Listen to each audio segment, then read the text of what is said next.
ஹரி ஓம். எல்லோரும் இன்புற்று இருப்பது நினைப்பதே அல்லாமல் வேறொன்றும் அறியேன் பராபரமே. இப்பொழுது நான் ஸ்மிருதி தவறான மொழிபெயர்ப்புகள், தவறான அர்த்தங்கள் எல்லாம் புரிந்து கொண்டு தவறான பிரச்சாரங்கள் செய்வது பற்றி நான் கூறுகின்றேன். விபாகம் 8 தமிழில். நேராக செல்வோம். 2வது சாப்டர், 2வது விபாகம் மனுஸ்மிருதியில், வசனம் 157. அது அப்படியே படிக்கிறேன். யதா காஷ்டமயோ ஹஸ்தி யதா சர்மமயோ மிருகः யஸ்ச விப்ரோ அன்அதீயானः த்ரயஸ்தே நாம பிப்ரதி அப்படிங்கிறார். எப்படி யதா, எப்படி ராஜா ததா பிரஜா, அப்படிதான் பிரஜைகள்.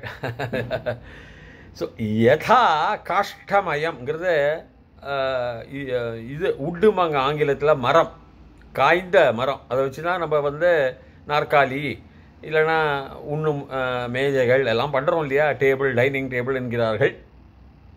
எல்லா விதமான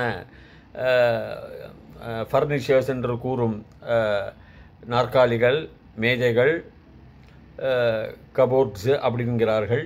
எல்லாம் பலகைகள் எல்லாம் பண்ணுறோம். காஷ்டமயம், மயம், ஆனந்தமயம் மாதிரி காஷ்டமயம். காஷ்டங்கிறது காய்ந்து போன மரம், அதுக்கு காஷ்டம்பா மயம்.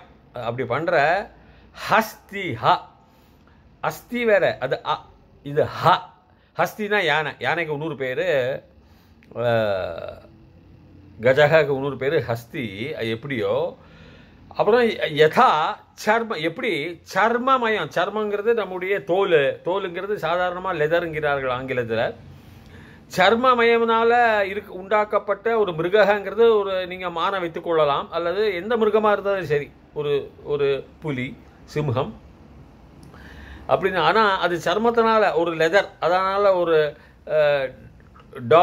ஒரு என்ன சொல்லுவாங்க, டால், ஒரு காட்சி பொருளாக குழந்தைகள் விளையாடும், அதை பண்ணினாலோ அதே தான். யஹ ச விப்ரஹ அன் அதீயானஹ. அதீயானங்கிறது படித்தல்.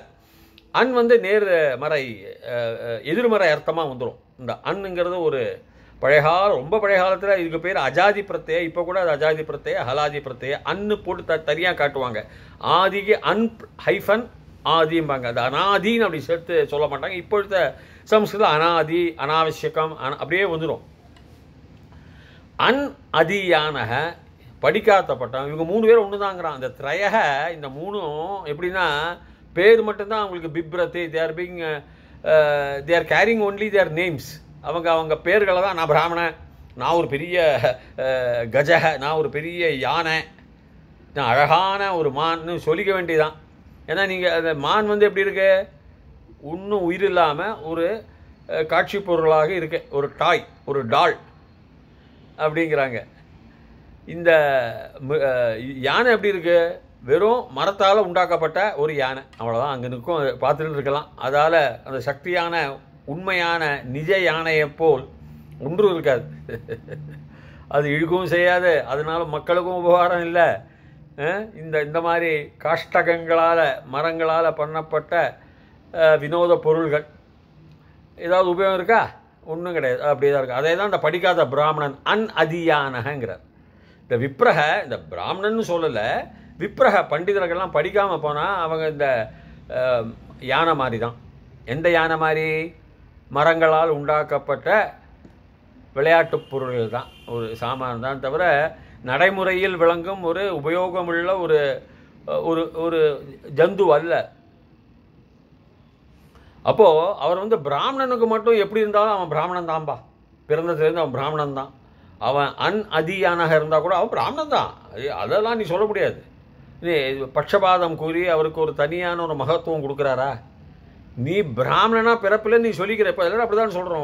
ஒரு பிராமணன் தாய் தந்தை இருக்க, ஒரு பிராமணன் உயர்ந்த ஜாதி பிறந்து விட்டான் என்றால் அவன் அப்படி வருகிறான். ஆனால் அவர் அழகாக அதுக்கும் சொல்லிக்கின்றார். இப்போ இந்த இடத்துல அவர் திட்டவட்டமாக சொல்லிட்டார். அது சும்மா ஒரு செத்துப்போன டெட் ஸ்னேக் அப்படிம்பாங்க ஆங்கிலத்தில். செத்துப்போன பாம்புன்னு சொல்லுவாங்க. அதுதான் ஒன்றும் பல் இல்லாத பாம்புன்னு சொல்கிற மாதிரி. பாம்பாவது பல் இல்லாத கூட அது ஒளியினாலையும் ஏதாவது உபகாரம் இருக்கலாம்.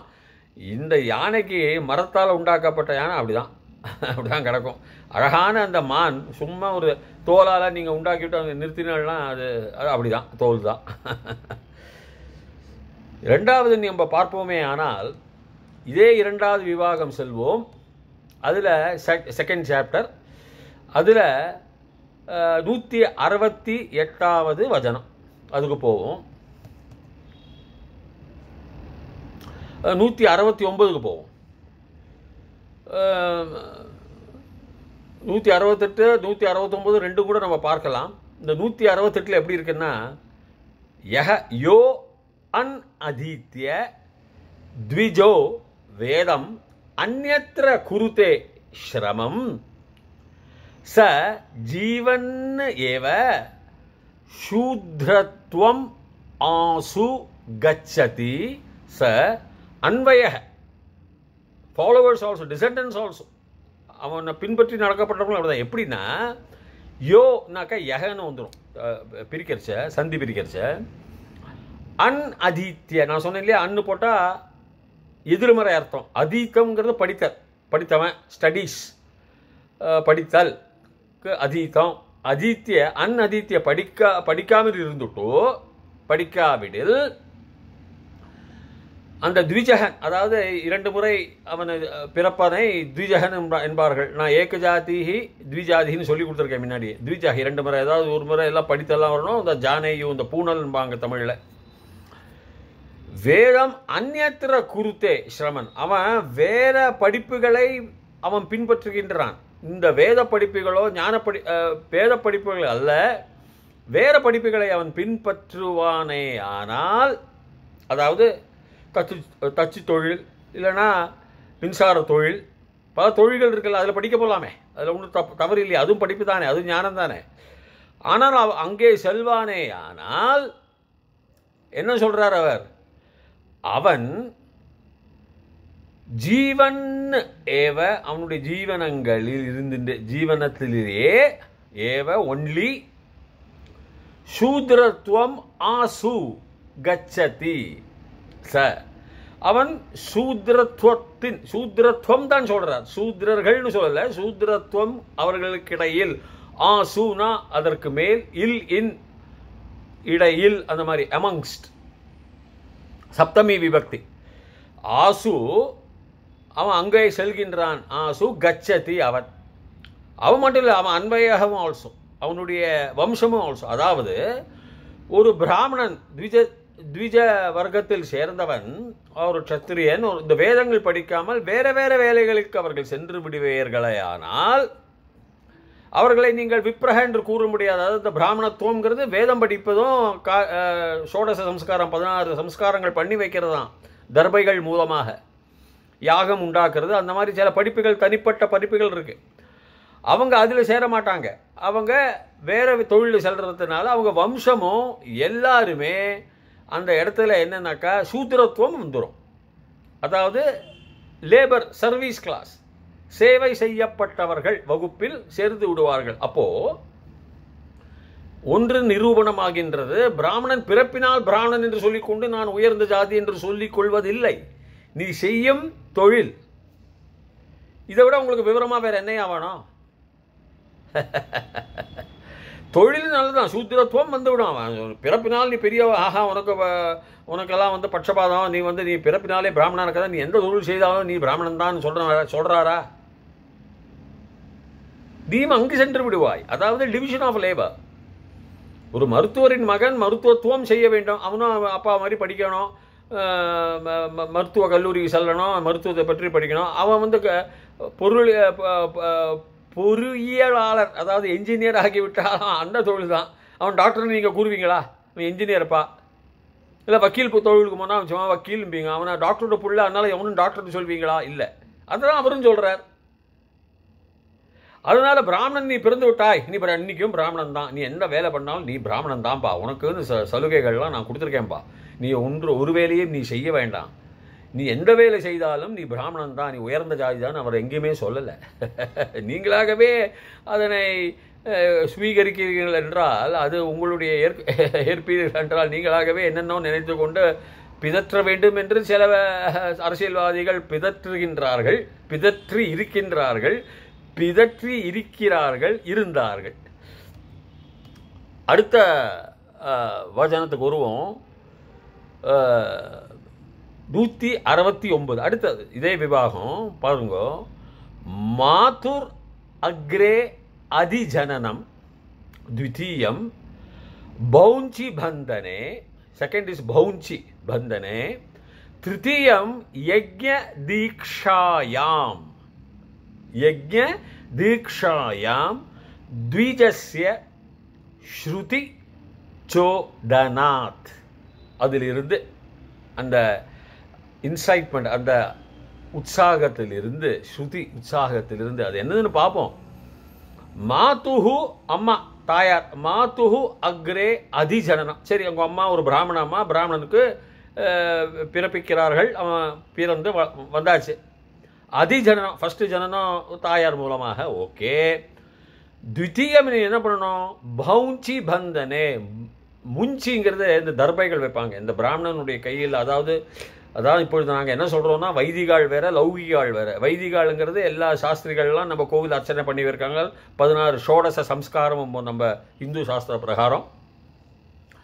பிறப்பிலிருந்து இறக்கும் வரை நிறைய சம்ஸ்காரங்கள் இருக்குது. குடுமி வைக்கிறதுலேருந்து, நாமகரணத்திலேருந்து, பூணல் போட்டுக்கிறதுலேருந்து, உங்களுக்கு வித்யாபியாசம் சொல்லி பல சம்ஸ்காரங்கள் இருக்கின்றன.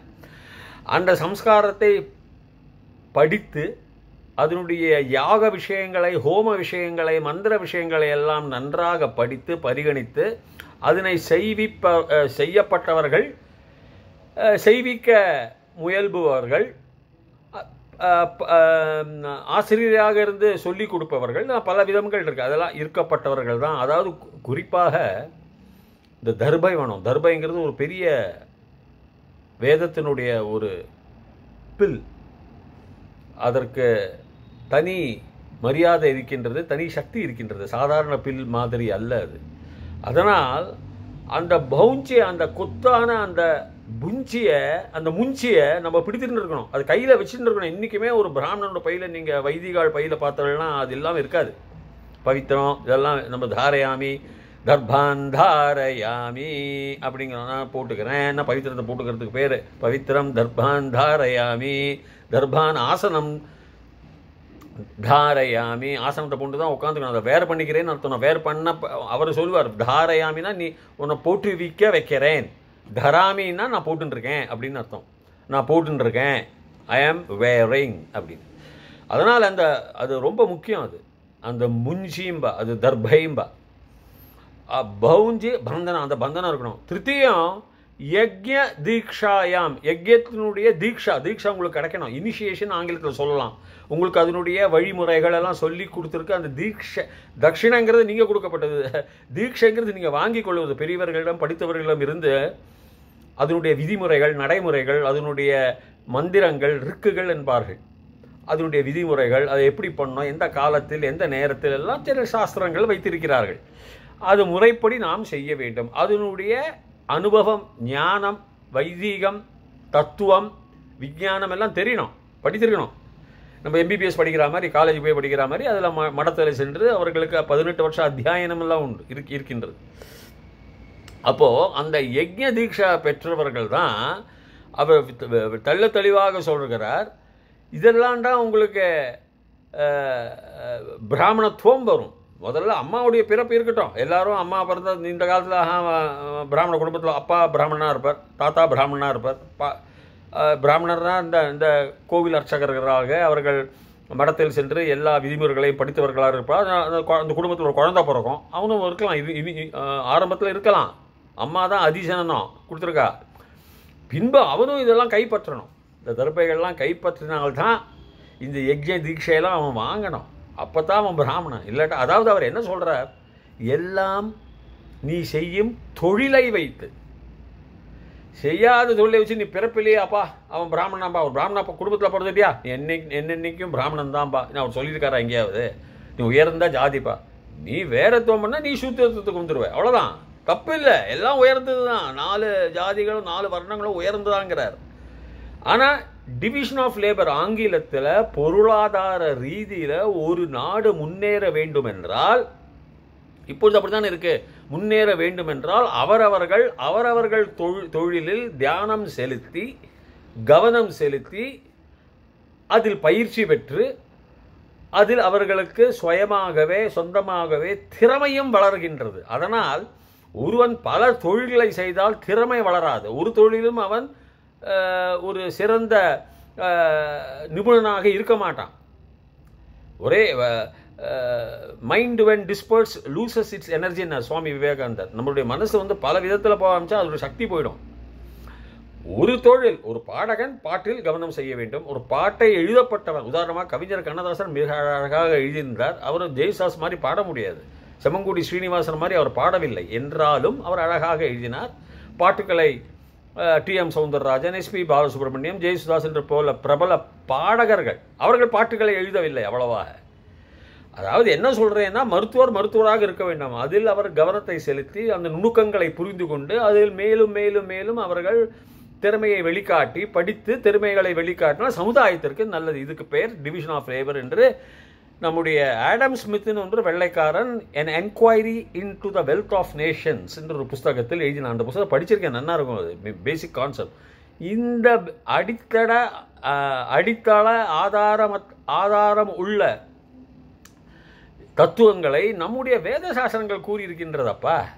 எத்தனையோ 4000 வருடங்களுக்கு அதில் நம்ம திறமையை காட்டி அதை நாம் பெருக்கவில்லை, அதனை வர்த்திக்கவில்லை. சும்மா விளக்காரன் அப்புறம் அவன் கொண்டு வந்தான். அப்படி இந்த ஓசியில் இந்த பாரோட் ஐடியா, செல்ஃப் ரிலையன்ஸ்னு இல்லாமல், தானே சுய திறமையை நம்பாமல், சொந்த திறமையை நம்பாமல், அதுலேருந்து கடன் வாங்கிக்கிறது ஈஸியாக போயிடும், சுலபமாக போயிடும், வேலை இல்லாமல் போயிடும்.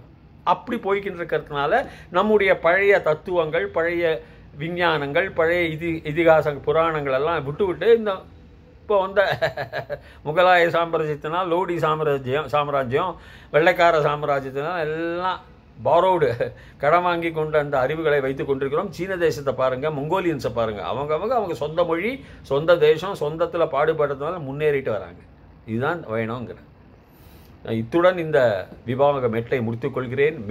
மேலும் தொடர்கின்றேன். அதுவரைக்கும் பூயாத் தாவத் சுபமங்கலம். ஹரி ஓம்.